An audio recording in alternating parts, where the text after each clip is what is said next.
An enemy or a friend. I'm going to be reading in some verses in the book of Ezra.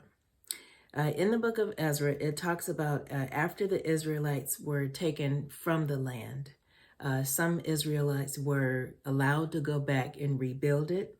And Ezra, the book of Ezra, talks about when it was rebuilt. I'm going to read verses 1 to 4, or excuse me, verses 1 to 5 of chapter 4. And I'll start with verses 1 to 2, where it's going to talk about the opposition that they faced and how their enemies tried to act like their friend. So in verses 1 to 2 of chapter 4 of Ezra, it says, when the enemies of Judah and Benjamin heard that the exiles were building a temple for the Lord, the God of Israel, they came to Zerubbabel and to the heads of the families and said, let us help you build, because like you, we seek your God and have been sacrificing to him since the time of Esarhaddon, king of Assyria, who brought us here. Sometimes your enemy will ask to be close to you to carry out the same plan as if they are for you.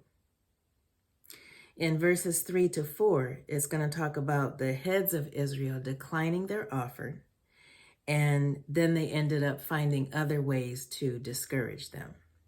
So in verses 3 to 4, it says, but Zerubbabel, Joshua, and the rest of the heads of the families of Israel answered, you have no part with us in building a temple to our God. We alone will build it for the Lord, the God of Israel, as King Cyrus, the king of Persia, commanded us. Then the peoples around them set out to discourage the people of Judah and make them afraid to go on building. We can all learn to look at people's words and actions to see if they're an enemy based on John chapter 10, verse 10. In John chapter 10, verse 10, it says, the thief comes only to steal and kill and destroy. I have come that they may have life and have it to the full. And those were Jesus's words.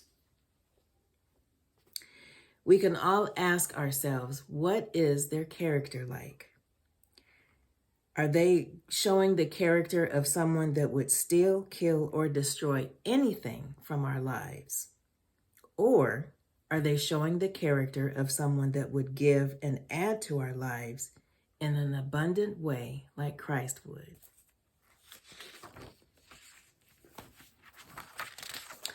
I have two encouraging scriptures. The first one is going to be Amos chapter 3, verse 3. It says, do two walk together unless they have agreed to do so? And the last encouraging scripture is going to be in Matthew chapter 7, verses 16 to 18.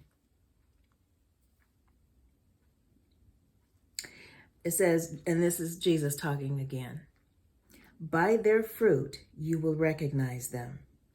Do people pick grapes from thorn bushes or figs from thistles?